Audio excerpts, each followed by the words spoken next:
These are the Terrans. They're flying their buildings in to set up their base, much as they would in the original StarCraft. Notice the command center here is holding 5 SCVs. This is a special new ability that allows the Terrans to rapidly expand or redeploy on the battlefield. You can see some buildings here that you may recognize. We've got our factory, which allows the Terrans to make a number of powerful vehicle units. We also have our barracks, which the Terrans use to create all of their infantry. You may notice there's some new add-ons attached to these barracks. The first of these add-ons is the Tech Lab. The Terrans use this to purchase high-tech upgrades. The Terrans also have a new add-on called the Reactor, which can be used to give an additional build queue to any building it's attached to. This effectively is doubling the production capacity of this barracks. This new add-on system also allows the Terrans to reconfigure their production on the battlefield. We can lift off this barracks and we can fly this factory into its place. You want a piece of me, boy? And once the factory lands, that factory will gain the benefits of that tech lab, enabling you to build a number of high-tech vehicles and purchase vehicle-related upgrades.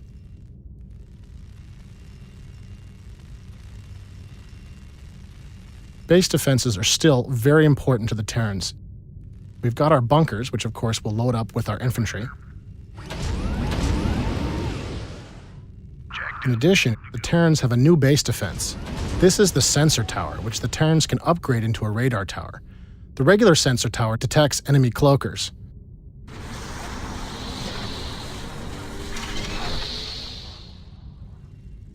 But the radar tower allows Terran players to see enemy units moving in the fog of war. This is a powerful new ability that allows the Terrans to detect approaching enemy attackers and prepare for enemy ambushes.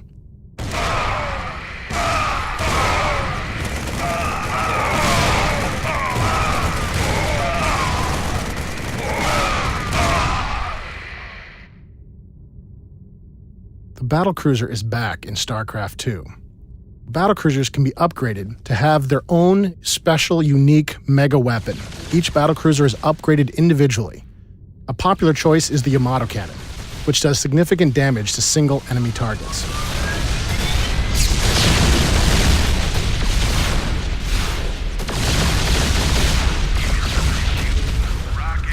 Another powerful choice is the plasma array. This is an area effect attack against enemy ground forces. Now, to deal with these battlecruisers, we'll need to bring in our Vikings. This is a new Terran tactical air fighter. It's armed with 2 powerful missiles that it can use to engage enemy capital ships.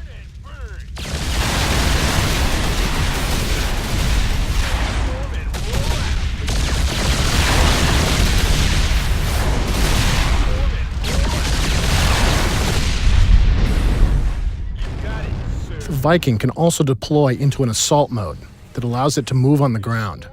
You can imagine all of the different ways that you can use this on the battlefield. Of course, you can use it to avoid incoming enemy aircraft fire. But you can also use this special assault mode to make devastating attacks on enemy bases. We're going to fly north now and look for our enemy base.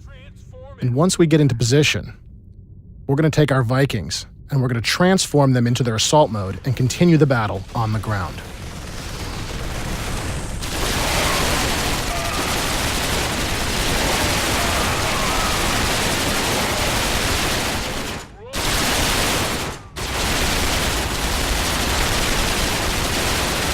Well, the Viking is a very flexible unit. It does have some drawbacks. It's very vulnerable to counterattack from a dedicated anti-ground unit like these siege tanks.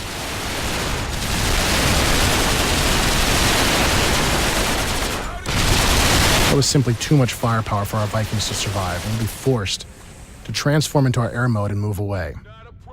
To attack these siege tanks, we're going to bring in our new Terran gunship. This is the Banshee. It fires a volley of rockets at enemy ground targets.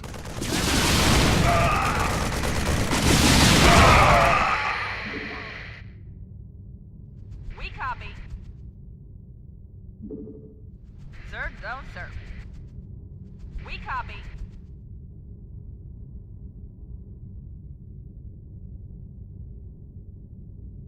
All over it.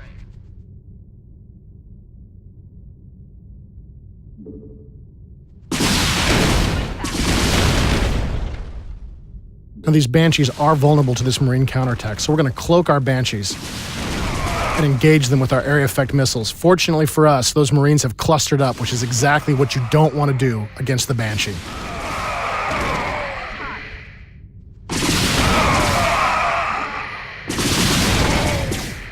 Now, the enemy has a sensor tower nearby, which is allowing him to detect our Banshees, and those missile turrets are engaging us. Well, the Banshee is very powerful against ground targets. It's just not tough enough to stand up to those missile turrets, and once again, we're forced to retreat.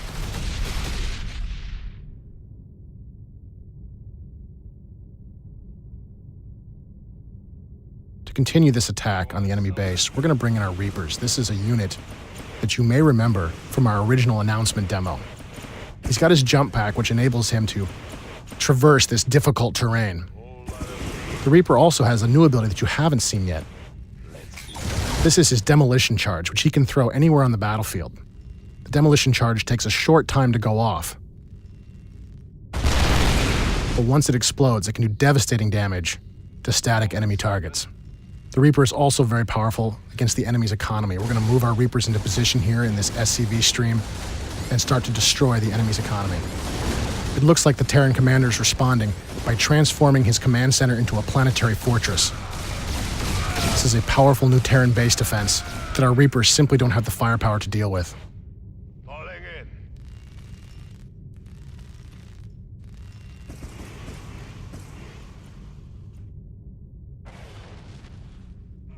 Like many Terran players, we have bases all over the map.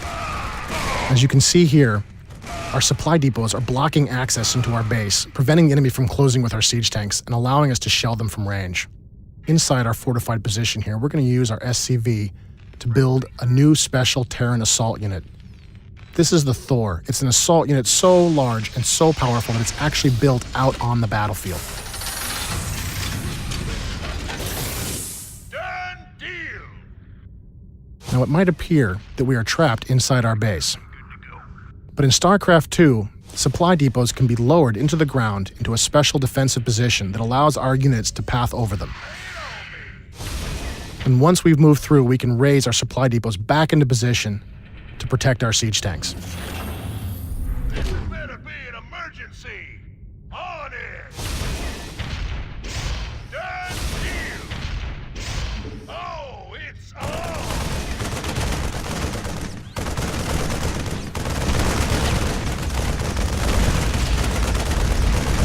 Now, you may notice that the Thor has some additional guns on his back. These special artillery attacks can be used against tough targets like this enemy planetary fortress.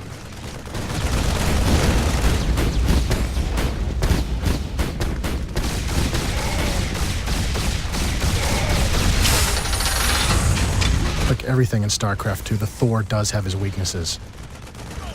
This is the Cobra. This is a small, fast Terran hover tank that can actually fire on the move, and he uses his powerful railguns to batter through the Thor's thick armor. Notice the Thor turns very slowly. That's as fast as the Thor can actually turn. It makes the Thor very vulnerable to this kind of speedy attacker.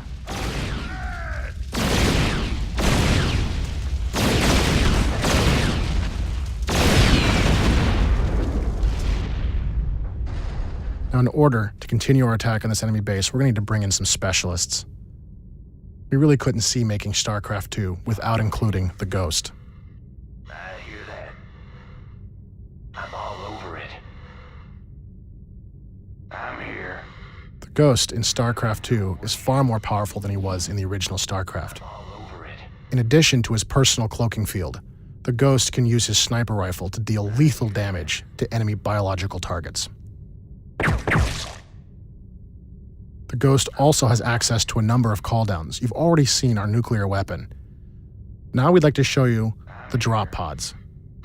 This special ability allows the Ghost to summon squads of infantry anywhere he wishes.